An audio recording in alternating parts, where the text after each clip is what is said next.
Legendary Passages, Episode 70, Critias and Atlantis. Ancient Athenians, from Plato's Critias. Last time, Critias gave a summary of the war between Athens and Atlantis.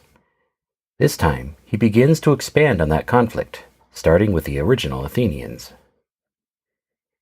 In the olden days, the gods divided the land amongst themselves and shepherded their followers. Athens was governed by Hephaestus and Athena, the gods of craftiness, so their people were wise and virtuous.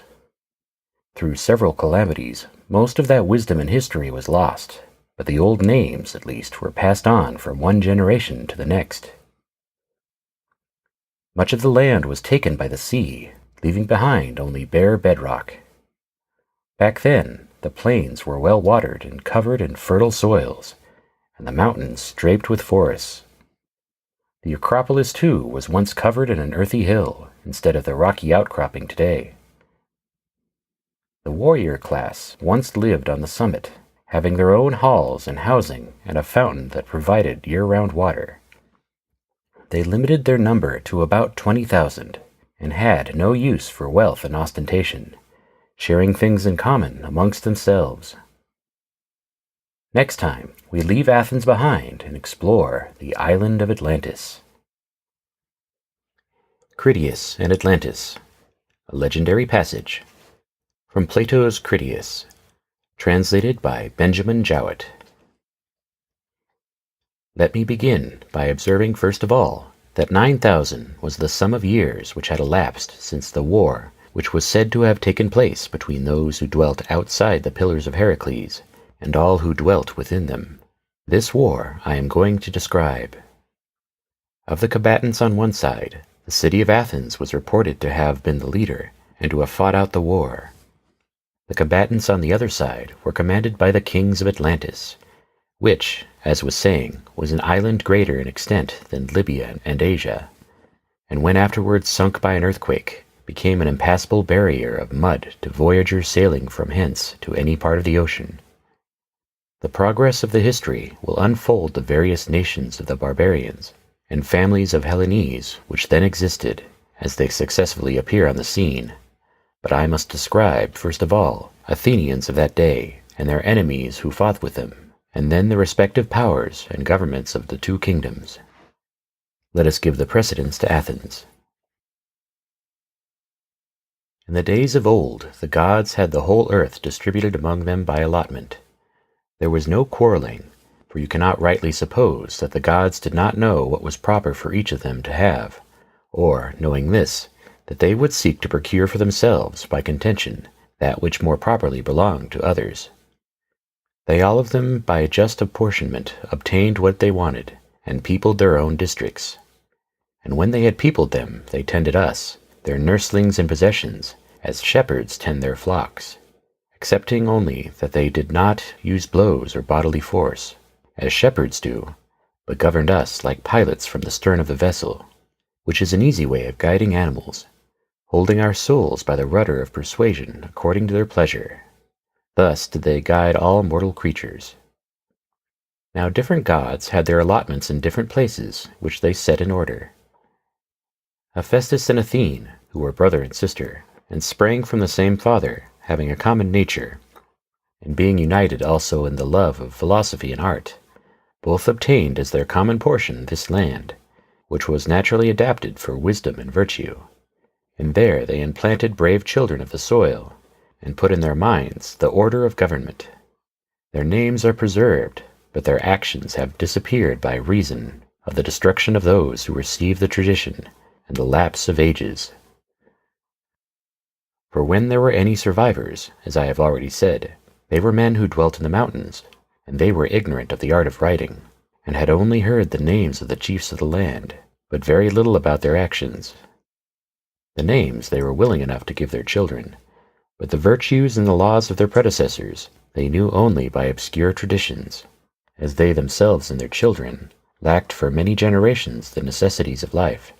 They directed their attention to the supply of their wants, and of them they conversed, to the neglect of events that have happened in times long past. For mythology and the inquiry into antiquity are first introduced into cities when they begin to have leisure, and when they see that the necessities of life have already been provided, but not before. And this is reason why the names of the ancients have been preserved to us, and not their actions. This I infer because Solon said that the priests in their narrative of that war mentioned most of the names which are recorded prior to the time of Theseus, such as Cecrops, and Erechtheus, and Erichthonius, and Ariscathon, and the names of the women in like manner. Moreover, since military pursuits were then common to men and women, the men of those days, in accordance with the custom of the time, set up a figure and image of the goddess in full armor, to be a testimony that all animals which associate together, male as well as female, may, if they please, practice in common the virtue which belongs to them without distinction of sex. Now, the country was inhabited in those days by various classes of citizens.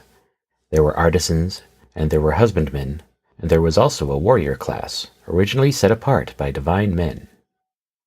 The latter dwelt by themselves, and had all things suitable for nurture and education. Neither had any of them anything of their own, but they regarded all that they had as common property, nor did they claim to receive of the other citizens anything more than their necessary food. And they practiced all the pursuits which we yesterday described as those of our imaginary guardians. Concerning the country, the Egyptian priests said, what is not only probable, but manifestly true, that the boundaries were in those days fixed by the isthmus, and that in the direction of the continent they extended as far as the heights of the Cithaeron and Parnes. The boundary line came down in the direction of the sea, having the district of Oropus on the right, and with the river Asopus as the limit on the left. The land was the best in the world, and was therefore able in those days to support a vast army raised from the surrounding people.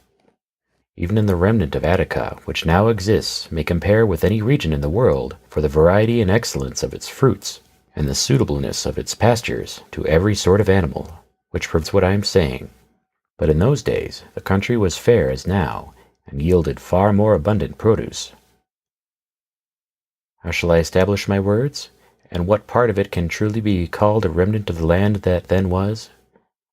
The whole country is only a long promontory extending far into the sea, away from the rest of the continent, while the surrounding basin of the sea is everywhere deep in the neighborhood of the shore. Many great deluges have taken place during the 9,000 years, for that is the number of years which have elapsed since the time of which I am speaking. And during all this time, and through so many changes, there has never been any considerable accumulation of soil coming down from the mountains, as in other places, but the earth has fallen away all round and sunk out of sight. The consequence is that in comparison of what then was, there are remaining only the bones of the wasted body, as they may be called, as in the case of small islands, all the richer and softer parts of the soil having fallen away, and the mere skeleton of the land being left.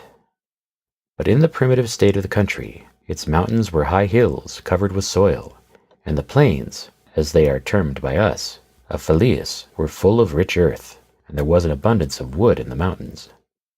Of this last the traces still remain, for although some of the mountains now only afford subsistence to bees, not so very long ago there were still to be seen roofs of timber cut from trees growing there, which were of a sufficient size to cover the largest houses. And there were many other high trees, cultivated by man and bearing abundance of food for cattle.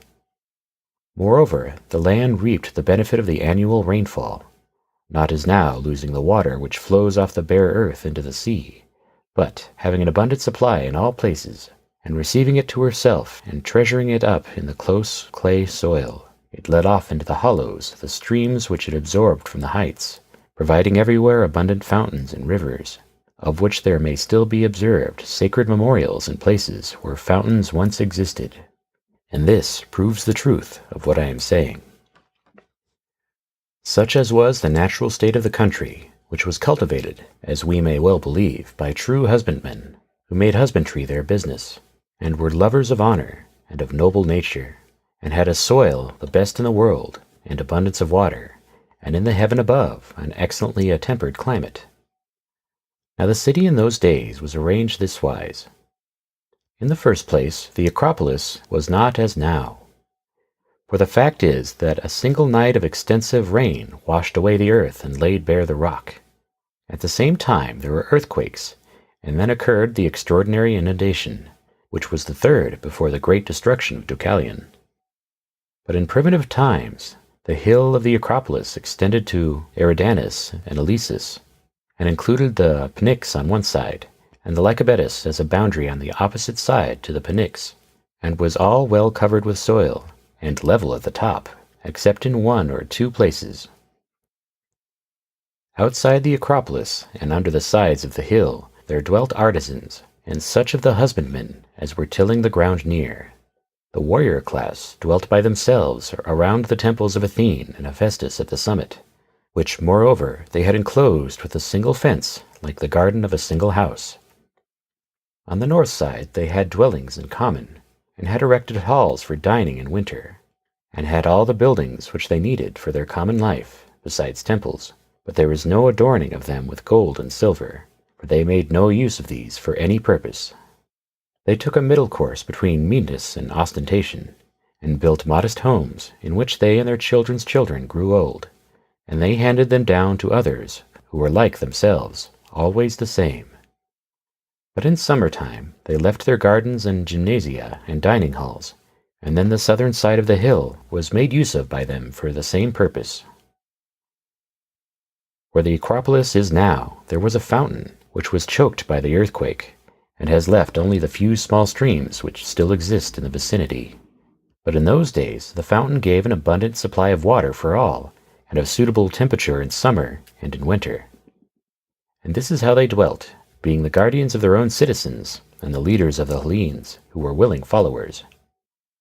And they took care to preserve the same number of men and women through all time, being so many as were required for warlike purposes, then as now, that is to say, about 20,000. Such were the ancient Athenians, and after this manner they righteously administered their own land and the rest of Hellas. They were renowned all over Europe and Asia for the beauty of their persons, and for the many virtues of their souls, and of all the men who lived in those days, they were the most illustrious. And next, if you have not forgotten what I heard as a child, I will impart to you the character and origin of their adversaries. For friends should not keep their stories to themselves, but have them in common.